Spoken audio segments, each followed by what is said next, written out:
بسم الله الرحمن الرحيم. اول البدايه بتاعتنا بنبتدوا ايه؟ بدايه فتح. تعمل مثلا كده اهو، بنفتح كده كده ادي واحد.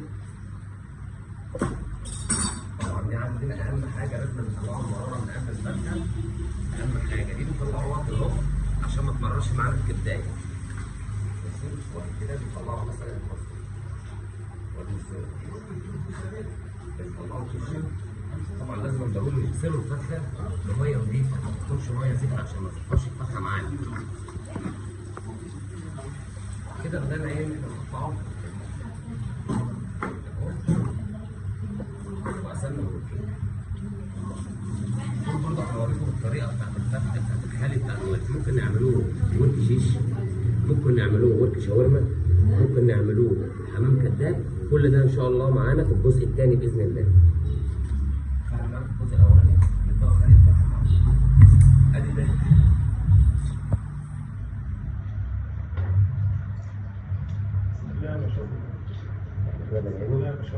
بنعمل الرقصه بتاعتنا، بندخل من اهو.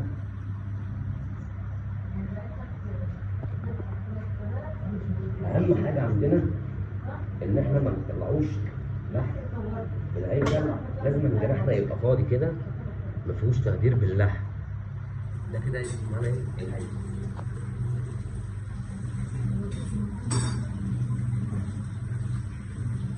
وادي الجناح معانا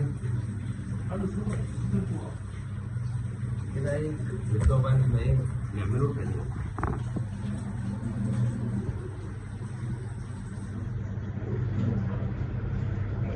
كده اهم حاجه احنا عايزين شوطين مفضلين.